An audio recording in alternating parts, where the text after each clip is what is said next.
Hi everybody, this is Craig Tanner for The Mindful Eye and The Daily Critique. Today's image was created by Jenny, who is a beginning photographer from Canada. Jenny shot this image with a Canon Rebel, effective focal length of about 80 millimeters, exposure trio, ISO 200 f/18, 1/8 of a second. We'll talk more about the metadata in just a minute. In her backstory, Jenny says she took this photo in downtown Vancouver during a rare snowstorm in the city. Jenny says she was standing outside a food court near the waterfront when she saw a stream of people walking past this waterfall here that's a part of the landscape architecture of this area. When she saw the woman carrying the yellow umbrella, she waited for her to cross the plaza, took a shot of her in front of the waterfalls at a slow shutter speed to create a painterly effect on the snow and the water. She says the photo was not processed in Photoshop or any other programs. This is how it was shot. Should I have cropped it? Is the photo too busy? Let's get into it. First, I wanted to talk about a couple of technical things relative to the metadata information we have. The vast majority of the time, that's an understatement. I would say that stopping down to f/18 on almost any lens doing digital capture would be a bad idea because of loss of overall sharpness to diffraction. But this is a classic example of a scenario where Jenny is going for the opposite of critical sharpness. She's trying to create this painterly effect with some motion blurring. She's not trying to stop the motion here, she's trying to imply motion. If she doesn't have neutral density or a filter like a polarizer that would block some light, she's gone already to her lowest ISO, then stopping down to very small apertures here would be a great choice to help her to get to this shutter speed, 1/8 of a second, that can start to imply motion in the way that she wants. ISO here was 200. I don't know if the Rebel has an ISO of 100. If it did, the first place that I would go here is to turn my ISO down as low as it would go. And if I didn't have the filters already mentioned, then I would start stopping down, and I wouldn't be worried about diffraction. I would just be stopping down until I could achieve a shutter speed that would let me imply the motion. And let's talk about the shutter speed here for a second, because this shutter speed is in fact a classic for this kind of motion blurring, slight motion blurring, where you get a sense of a mix of the reality of the scene with some motion blurring that does start to push at least parts of the scene in an implied motion, or the way Jenny describes here, sort of painterly, soft direction. And I do love the qualities of implied motion here. So one quality of implied motion on the movement of the water, real high energy, really beautiful, longer, elegant lines that aren't as dense. They're more dramatic. The flakes of snow at 1/8 of a second and whatever speed the wind was blowing, and relative to this focal length, and also some implied motion on the woman herself. She's moving the slowest compared to the snowflakes in the water, but she's still moving enough at this focal length and the shutter speed to blur some. And one thing to put into your memory bank is, in fact, shutter speeds for this kind of motion blurring that are around 1/8 of a second, a 15th, an eighth, or a quarter, in that range.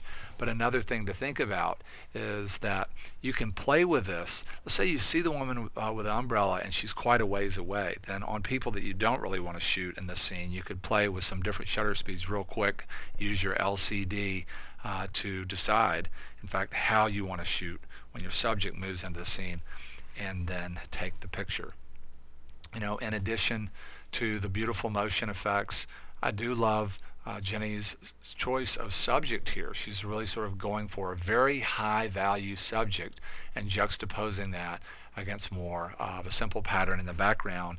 And the interesting thing about this scene, knowing that no Photoshop work has been done to it, is clearly, with the exception of the umbrella, almost all the other subjects in the shot are very near monochromatic. So that's another reason why it's powerful to have the subject, the woman who is carrying the umbrella, move into this area of the scene that Jenny has available to her to shoot. There's some other things that I'm enjoying. I like the implied motion of the stride here. There's a nice leading line and energy that sort of pushes along with the motion of the subject.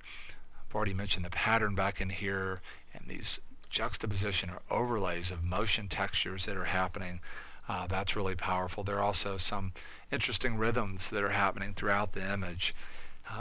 Let's come to Jenny's question. She mentions a crop, and she also mentions, are things too busy? This is the first thing that I would say about this image, and it's a real classical thing to think about because it connects into a very powerful design principle and a concept that's very traditional when we think about this design principle, and that's the design principle of proportion.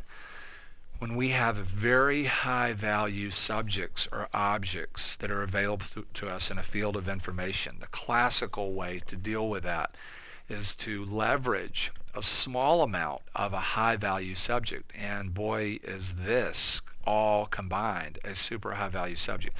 You have a person in a field of information where there are no other people, so you have one single person, and people in settings where there are no other people are very, very high value.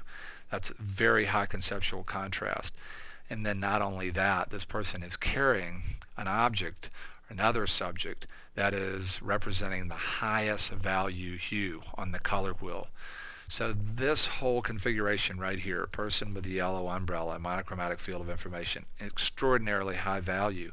And when it comes to the design principle of proportion, the main thing that I'm wanting almost right away in this image, if we're not going to be able to see the face of the person, and this isn't a portrait of a person, and it's not, this is more the suggestion of the idea of a person. It's more like an object in a field of information. In my perfect world, I would have a lot more environment around this subject. That's the thing that I want to change almost immediately. And there is quite a bit going on in addition to the person in the background. Even though there's not color back here, there are lots of different, we talk about design elements, lots of different spaces that are overall being suggested, lots of different shapes that are overall being suggested, lots of different implied energies, directions of movement that are being suggested. There's a lot going on back there in terms of other design elements. Real quick, I did some Photoshop work to sort of simplify. So first we'll talk about simplifying. And I'm just going to quick turn the layers on here because this is not a digital darkroom daily critique. I copied my background for good workflow. Then just quickly I'm going to turn on a series of layers where I'm trying to simplify. I simplify the sidewalk. I added another leg so that doesn't become a conceptual difference. And then I came in and I popped contrast on the right hand side to try and balance more white with what's happening on the left, and then I darkened the left trying to do the same thing.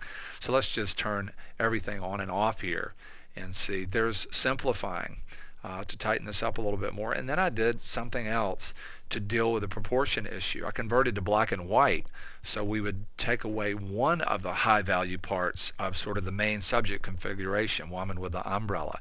And in fact, I do like taking this to black and white to pull me away from the idea that I feel like that yellow needs more around it. The interesting thing is, after doing all that, one of the things that I like about Jenny's original shot is the missing leg here, and how that creates a lot of tension, and it keeps bringing me back to the person, and I think it helps the person to exist in this background that does have a lot that's going on without more of information around the person. So I think this in and of itself is an interesting documentary picture, but I do wish that it was simpler in the background and that there was more information back there. Considering that Jenny's a beginning photographer, she's done a really amazing job here. 2 different levels, really 3. She's chosen an area that's just a great area to shoot, the waterfall area. She sees this person coming, she pre-visualizes a shot, and then makes some great technical choices in what I can imagine is a very short amount of time to pull it off. All that is absolutely fantastic.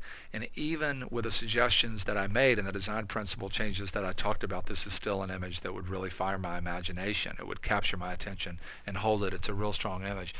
Love to hear your feedback about the critique today. I say a big thank you to Jenny for sharing this image with us. Hope to see you again real soon on The Mindful Eye.